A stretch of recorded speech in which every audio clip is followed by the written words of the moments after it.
Hello everyone and welcome to my channel.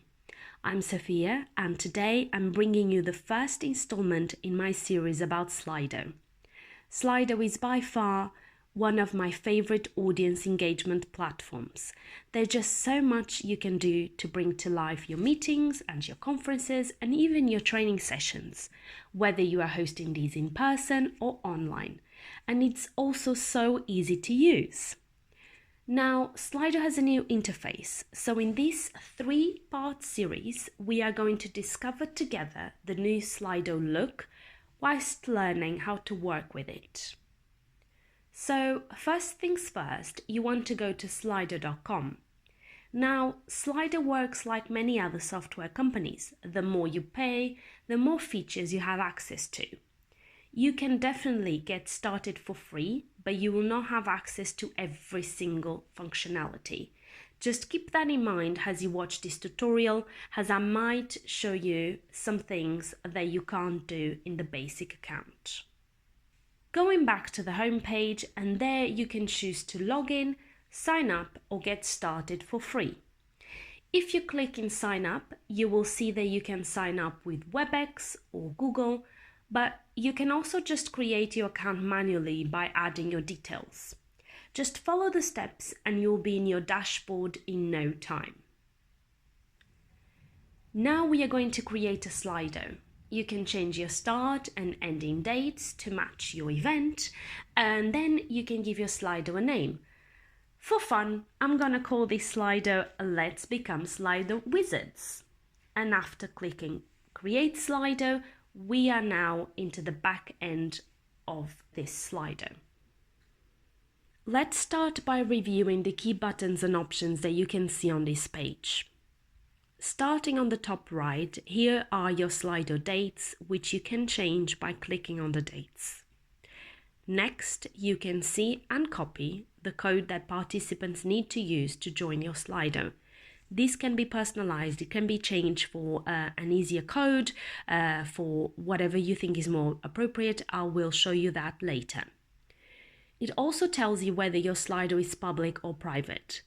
If your Slido is set to be private, this means it will not appear in search results. But if your Slido is public, then it may appear in search results. Nevertheless, someone will still need to know the participant code to be able to enter your Slido. Now, the share button shows you a couple of options on how you can share this Slido directly with participants. Essentially, participants can go to slido.com and write the hashtag or the code for your Slido, and they will join that way. They can also do so via the joining link or the QR code that you've got here. The joining link and the QR code will take them directly to your Slido, bypassing the need to enter the event code. You can also invite other people to co-host with you, and they will have access to the back end of your Slido. Basically, they will have access to this page you can see here. Finally, you have a button called Present, which you can use to show the poll results in real time or the audience Q&A. On the left, you have your interactions, which is where we are at the moment. And as you can see, you have a choice of different interactions to choose from audience Q&A to different polls such as multiple choice, word cloud, ranking, etc.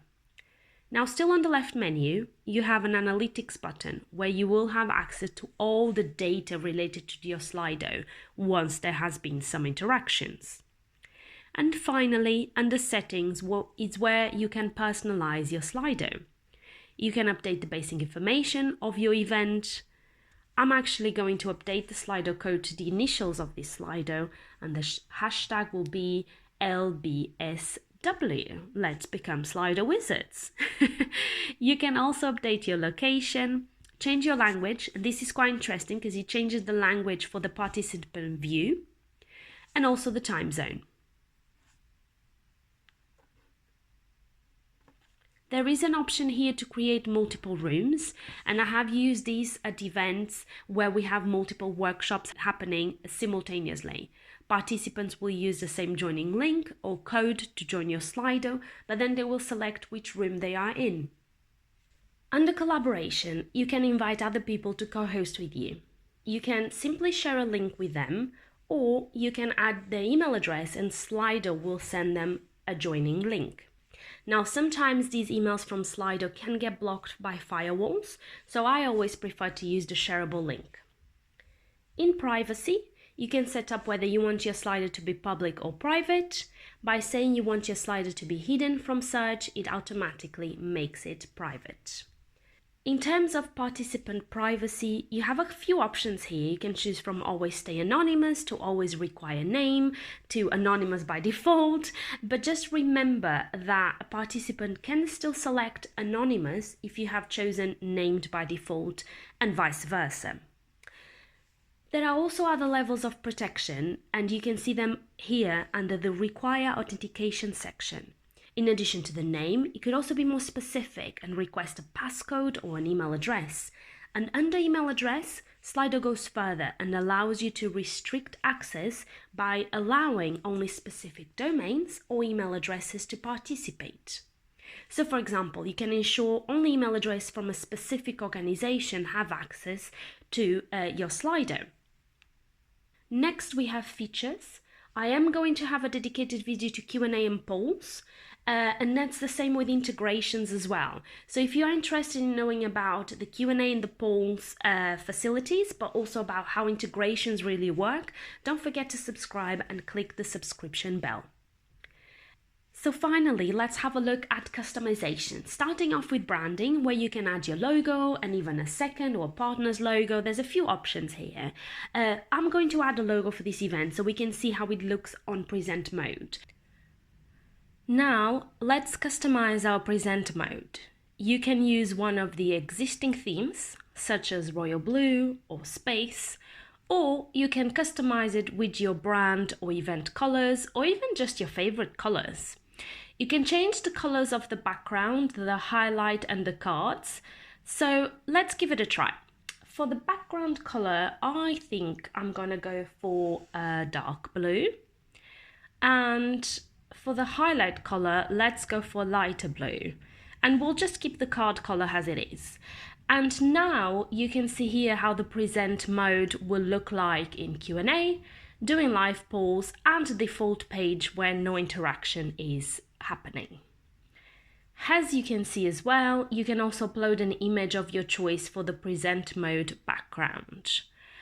You can also add the Slido QR code to your present mode, and there's also a few options here when it comes to customization of the audience Q&A in present mode.